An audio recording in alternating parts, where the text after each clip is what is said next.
예수 믿는 데라고 교회 열심히 다녀요. 그런데 그 말씀이 능력으로 사라지진 않아요. 그러면 종교를 많이 알고 기독교에 대해서도 알고 심지어 착하게 산 사람은 마치 무사고 운전을 한 무면허 운전자하고 비슷하다는 거예요.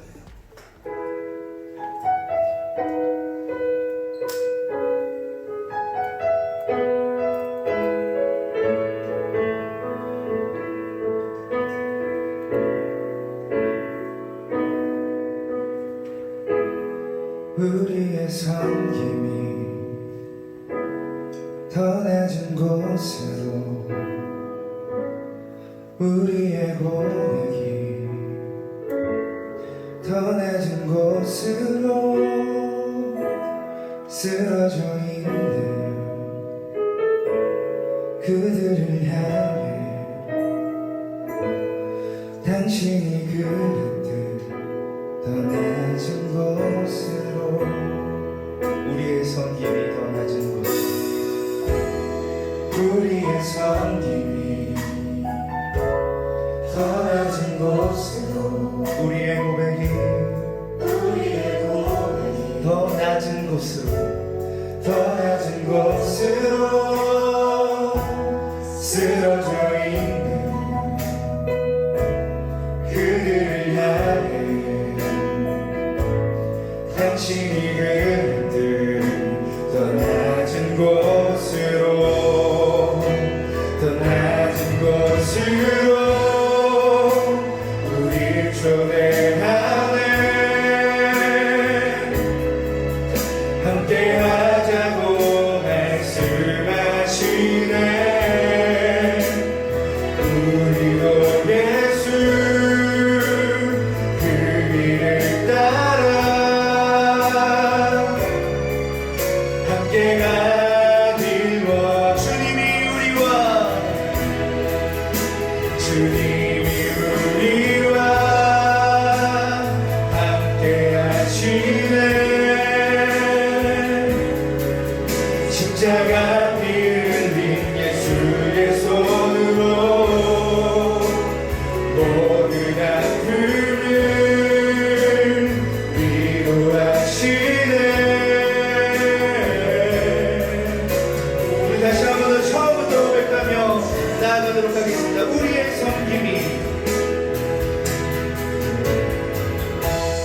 우리의 섬김이 더 낮은 곳으로, 우리의 고백이 더 낮은 곳으로 쓰러져 있는 그들을 향해, 아멘. 당신이 그들 더 낮은 곳으로, 더 낮은 곳으로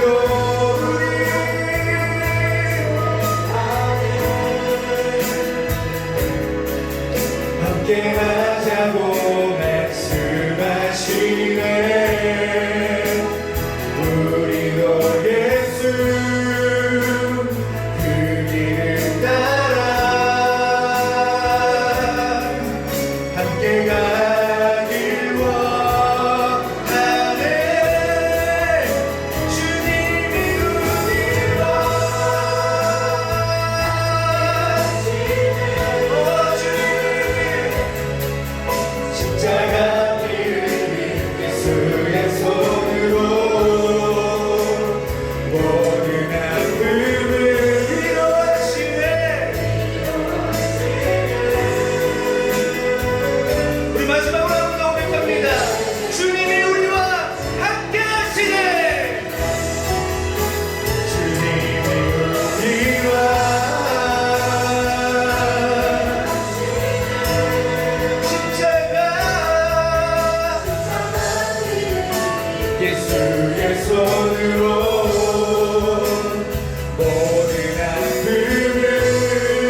한번 저희 볼까요? 보고 마음속으로 대답해 보세요. 오늘 성경 읽고 또 2부 3부 드린 청년들은 또 목사님 설교 들었잖아요. 딱 본문을 읽고 아 그렇구나 하고 직관적으로 이해가 되는 분을 손 들어보세요. 정말 어려운 말씀이에요. 그래서 하나님의 의가 더 중요하고 믿음으로 이르게 된다는 사실을 명제적으로는 알아듣겠어요. 그런데 약 1500년 동안 기독교 교회 역사에서 이것을 깨닫지 못하고 있었다는 거죠. 매번 보면서도 루터가 비텐베르크에서 이 말씀 가운데 깨달음을 얻게 되는 거죠. 아 그렇구나. 그런데 그 말씀 우리가 지금 오전 예배 시간에 들었음에도 불구하고 사실 어려운 거 사실입니다. 비유가 적절할지 모르겠지만 최대한 노력을 해서 루터의 형편이 여러분에게 전달되고 여러분이 그 종교개혁의 마음을 가지고 모두를 살아갈 수 있다는 저는 오늘 메시지 전달하는데 어느 정도 성과를 얻은 거겠죠. 이게 뭘까요? 운전면허증이에요. 어떤 사람이 운전을 하는데 시골에서 어렸을 때부터 이렇게 옆에서 어른들이 하는 걸 경연진으로 많이 봤어요. 그리고 어느 순간 되니까 이제 자기도 운전을 어느 정도 할 수 있게 됐어요. 그리고 자기도 이제 인지하지 못한 사이에 세월이 흐르면서 운전을 하면서 장사를 하고 살았어요. 그런 사람이 하나 있고요. 어떤 사람은요, 면허를 땄어요. 시험을 쳐서. 그래서 이런 면허증을 이제 가지고 다닌단 말이죠. 근데 운전은 안 해요. 그런 면허를 보통 뭐라고 그러죠? 장롱면허. 장롱이라는 용어를 쓰면 우리가 나이가 꽤 든 거예요. 요즘 어린 친구들은 장롱이 뭔지 몰라요. 하여튼 한 사람은 무면허죠. 경력은 많고 경험은 많아요. 그러나 합법적으로 운전을 할 자격을 부여받지는 못했어요. 그럼 그 사람은 운전을 할 줄 알아요? 몰라요? 안다고 말해야 될지 애매하죠. 운전이라는 범위가 넓잖아요. 차만 움직이는 거라면 할 줄 아는 거겠죠. 그러나 상황에 따라 교통법규를 지키느냐 안 지키느냐. 한 사람은 장롱에 넣어놓고 운전을 안 해요. 그러면 장롱 면허를 갖고 있는 사람은 운전을 할 줄 알아요? 몰라요? 알 것 같아요? 안 하다 보면 점점 잊혀져 가는 거죠. 왜요? 시험을 위해서 그때만 반짝했으니까. 그러면 이것을 성경으로 돌아가 보자는 거예요. 어떤 사람은 하나님에 대한 고민을 많이 했어요. 그리고 성경을 읽어봤어요. 예수의 이야기도 읽어보고 부처의 이야기도 읽어보고 여러 종교를 접해봤어요. 그러나 신앙을 고백하지 않고 그냥 종교를 많이 알아요. 그래서 다 좋은 덕담이고 심지어 착하게 살았어요. 또 한 사람은요, 예수 믿는다고 교회 열심히 다녀요.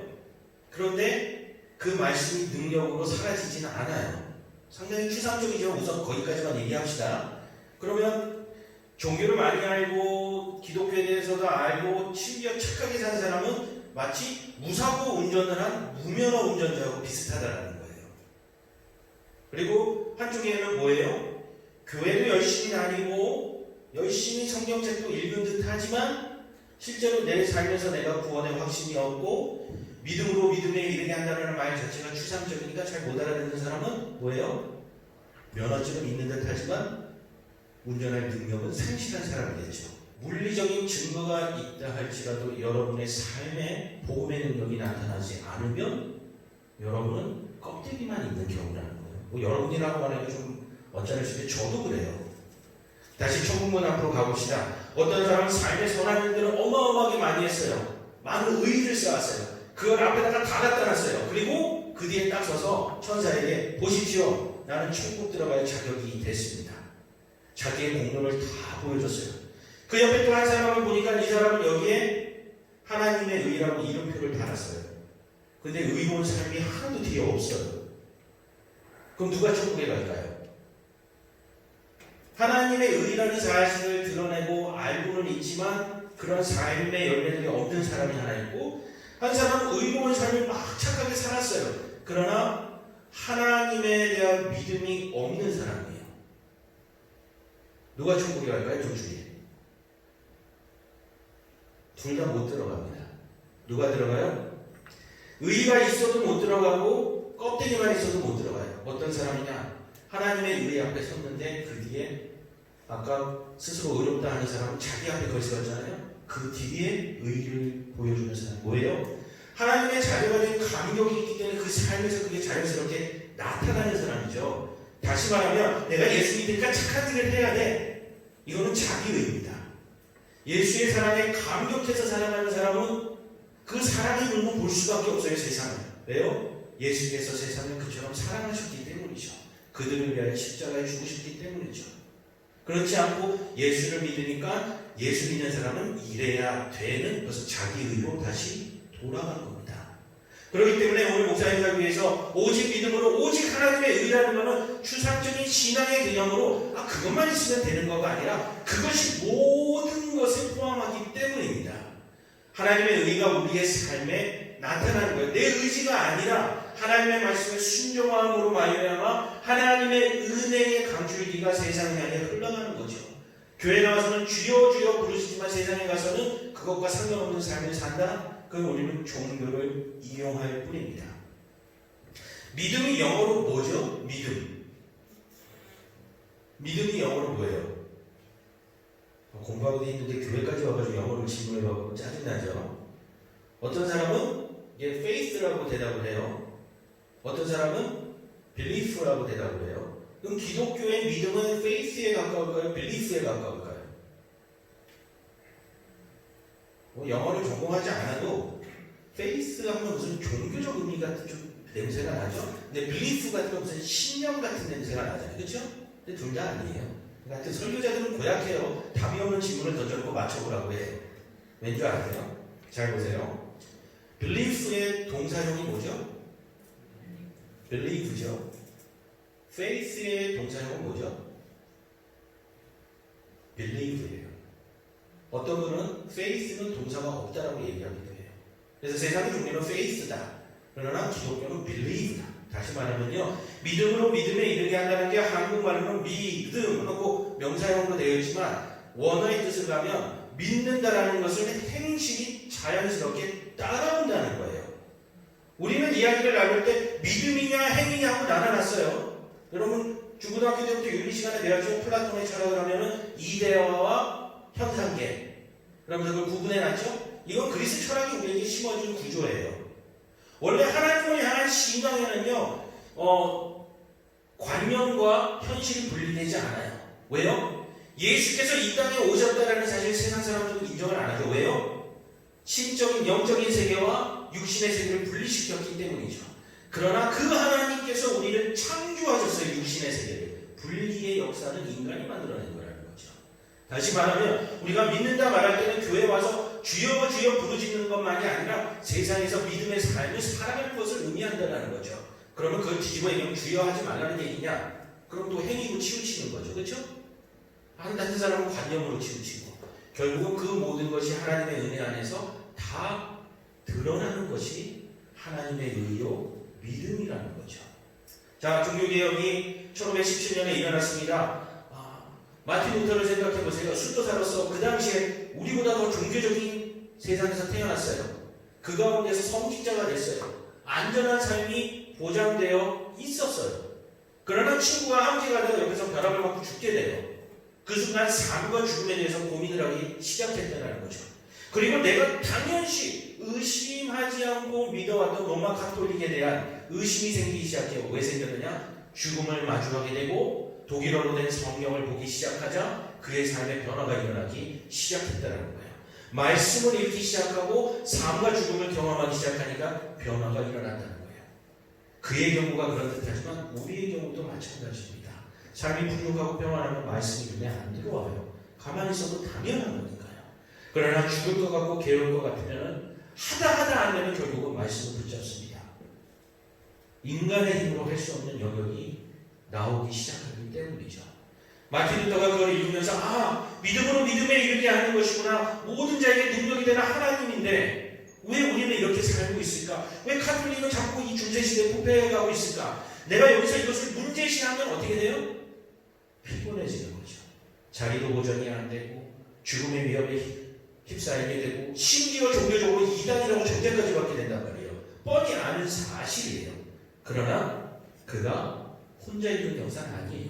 15세기, 14세기에 이미 얀 후스를 비롯한 많은 개혁가들이 변해야 된다라고 수십 년간 주장해 왔어요. 그리고 그 믿음의 한 끝에서 1570년 마틴 루터가 오직 성경, 오직 은혜, 오직 말씀을 주장하면서 일어나기 시작했던 거예요. 물론 많은 정치, 사회, 경제, 군사적인 요인들이 주변에 있었죠. 삶이 분리될 수는 없으니까. 그러나 마틴 루터가 그것을 고백하면서 오늘 우리가 부른 찬송가 한번 찾아볼까요? 내 주는 강한 성이요. 585장 보시면 왼쪽 위에 M 루터라고 써있죠? 1529년 비텐베르크 성당에 로마 카톨릭을 비판하는 95개조 길게도 썼죠. 95가지나 그냥 댓글을 단 거예요. 그러고 12년이 지났어요. 그리고 잘 됐느냐? 끊임없는 죽음의 위협이 그를 찾아왔어요. 그럴 때 그가 이 찬양을 고백하는 거죠. 내 주는 강한 성이요 방패와 병기 되시니 큰 환난에서 우리를 고하여 내시리로다. 옛 원수 마귀는 이때도 힘을 써 모략과 건세로 무기를 삼으니 천하에 누가 당하랴. 500년 전으로 돌아가 보세요. 개신교가 존재하지 않던 세상이에요. 우리에게 붙여진 이름이 뭐예요? 개신교, 프로테스탄트예요. 저항하는 사람들이라는 거예요. 오늘 예수님학교 여러분은 믿음의 저항을 하고 계십니까? 아니면 그렇게 태어났기 때문에 그렇게 믿음 가지고 그렇게 살아가고 있습니까? 그거는 정적인 거예요. 믿음이 아니에요. 믿음은 움직이는 겁니다. 내 삶이 움직이는 거고 그 안에 하나님의 의의가 드러나야 한다는 거죠. 필립 제이콥스 슈페너가 쓴 책이 이 책이에요. 경건의 소망이라는 책이에요. 꽤 오래됐죠. 400년 된 책인데 지금도 출판돼요. 왜요? 우리 인간은 아무리 뜨거운 듯해도 제도에 물들기 때문이에요. 우리가 예수소망교회 청년으로 살아가는 듯 하지만 여러분 식어가고 있지 않나요? 남들을 향해서 우리는 점잖은 신앙이야 그러고 변명하고 있지 않나요? 물론 이토kop처럼 막 뛰면서 찬양하는 게 옳다라는 얘기는 아니에요. 여러 가지 모양으로 우리의 믿음을 드러낼 수 있어요. 방법은 다양합니다. 그런데요, 이 책에 그런 얘기가 쓰여져 있어요. 제가 읽어드릴 텐데 여기 인과관계가 있어요. 정신차리면 안 되면 뭐가 씩 하고 지나가요. 읽어드릴게요. 전도의 열정이 없는 한 선교의 비전이 있을 수 없고 개인 경건 생활이 없는 한 전도의 열정이 있을 수 없고 진정한 회심의 체험이 없는 한 개인의 경건 생활은 없다. 거꾸로 얘기해봐요. 진정한 회심을 안 하는 사람은 개인 경건 생활, 말씀 기도 생활 안 해요. 말씀 기도 생활 안 하는 사람은 전도의 삶을 살지 않아요. 전도 안 하는 사람들은 어떻게 돼요? 선교는 꿈도 안 꿔요. 오늘 우리가 쉐어링이라고 매월 마지막 주에 나눕니다. 근데 왜 선교가 교회의 프로그램이 되고 마치 기부금을 내는 시간으로 전락한 줄 아세요? 원인으로 돌아가면 오늘 목사님 말씀처럼 복음이 우리 안에 없기 때문이에요. 우리가 교회 아무리 오래 다닌 것 같지만 장로 면허처럼 우리는 껍데기만 있을 수도 있다는 거예요. 날마다 몸부림치면서 내가 주께로 더 가까이 나가기를 간구해야 되는데 교회 출석하면 됐겠지. 그러면요, 전 더 유리해요. 왜요? 목사니까. 여러분보다 종교생활 더 많이 하잖아요. 좋든 싫든 교회 나오잖아요. 그러면 여러 면에서 마일리지가 많이 쌓이잖아요. 억울하죠? 그런데 성경에는 목사가 먼저 천국 간다는 말은 절대 안 나와서 감사해요. 여러분, 우리에게는 껍데기만 있습니까? 아니면 믿음이 있습니까? 그것을 잘 생각해 볼 필요가 있습니다. 우리는 선교를 통해서 누구를 동양하고 그냥 좋은 일하는 차원이 아닙니다. 내 안에 열정이 있기 때문에 하나님 사랑하는 마음이 있기 때문에 그것이 삶을 통해서 자연스럽게 드러날 수밖에 없다라는 거예요. 우리가 예수 그리스도를 사랑하는 마음이 있으면 나만 주여 하고 끝나는 것이 아니라 그 사랑이 내 옆에 있는 청년 친구들에게 그리고 이웃들에게 여러 가지 모습으로 드러날 수 있다는 거예요. 자, 슈페너가 경건의 소망을 쓰고 나서 경건운동을 이제 주장을 했어요. 그리고 세워진 것이 할레 대학입니다. 독일의 할레 대학이 세워졌을 때 처음으로 선교학과가 생겼어요. 그리고 그들이 복음을 전해야겠다라고 얘기를 하고 나가기 시작합니다. 그 자리에 누가 있었냐면 진젠도르프라는 청년이 있었어요. 그가 그 집회에서 말씀을 듣고 마음이 뜨거워졌는데요. 마침 체코에서 박해를 받던 무리들이 있어요. 보헤미안들이 있었어요. 보헤미안 민족들이 박해를 피해서 도망을 오는데 어디로 오느냐? 진젠도르프가 금수저였어요. 그래서 그의 영지로 그 유랑민들, 남미들이 들어옵니다. 그리고 그들과 함께 믿음의 공동체를 만들고 카톨릭이, 프로테스탄트들이 선교할 꿈도 못 꾸던 시절에 그들은 목숨을 걸고 선교하러 나갑니다. 폭풍이 치는 데서 그들은 찬송을 부릅니다. 그 찬송을 부르는 폭풍 현장에 누가 있는 줄 아세요? 감리교를 시작했던 청년 웨슬리가 있었어요. 그 웨슬리는요, 그 배에서 공포에 질려 있었어요. 국교의 목사였고 조지아주로 선교하고 나가던 사람이었어요. 그러나 그도 형식적인 믿음이 있었는지, 감리교도들이 들으면 기분 나빠하니까 거기까지만 할게요. 어쨌든 공포에 질려 있었는데 그 배 안에서 어떤 무리들은 하나님을 찬양하면서 그 폭풍 치는 바다를 건너가고 있었다는 거죠. 저한 웨슬리가 그들이 누구인지 알아봤고 영국으로 돌아와서 진젠도르프가 있는 독일 헤르누트로 갑니다. 그리고 거기서 마음이 뜨거워져 돌아와 국교회를 변화시키려고 했고 감리교도들이 탄생하게 됐다는 거죠. 자, 어디서부터 출발을 했어요? 종교개혁의 뜨거움이 식어지는 현장에서 젊은 개혁가들이 다시 불을 붙였다는 거예요. 말씀을 읽고 기도를 하고 찬양을 하며 그 뜨거움을 가지고 세상을 향해 나아가야 된다라고 이야기했고 그 불이 청년 진젠도르프한테 옮겨붙었던 겁니다. 오늘 우리가 시련을 하고 인도네시아 멀리 있는 선교사님을 위해서 기도하는 거 우리 눈에 별로 가시적인 효과가 안 보일지도 모르겠어요. 그러나 할레대학교에서 고용회가 일어났을 때 청년 진젠도르프를 통해서 선교의 역사가 이루어질 거라고 아무도 상상 못했다는 거죠. 그러나 하나님은 역사하셨다는 겁니다. 그것이 바로 하나님의 의인 것입니다.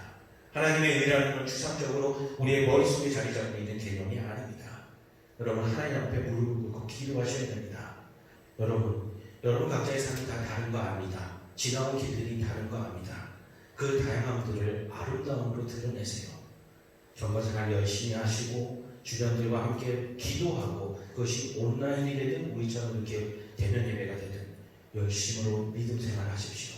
그리고 그 열정이 복음 전파와 선교까지 간다면 여러분, 코로나 사태가 해결되고 우리가 단기 선교가 뭐 빨리 하면 내후년에 간다 칩시다. 인도네시아 가가지고 그동안 제가 얼마나 기도했는지 모릅니다. 이런 청년과 가가지고 쭈뼛쭈뼛 음식이 안 맞아, 너무 더워, 여기 무슬림 국가인데 불편해. 은혜의 그릇이 달라져요. 여러분, 뜨겁게 기도하십시오. 오늘 나가실 때 데스크에 이렇게 그동안 계속 선교 편지를 해놨잖아요. 그것도 사진 찍어서 가세요. 그리고 그거 놓고 기도하세요. 그러면 그 선교사님, 그들이 섬기는 지체들을 만났을 때 놀라운 역사들이 일어나게 될 겁니다. 하나님의 은혜가 우리와 함께 하기를 소원합니다.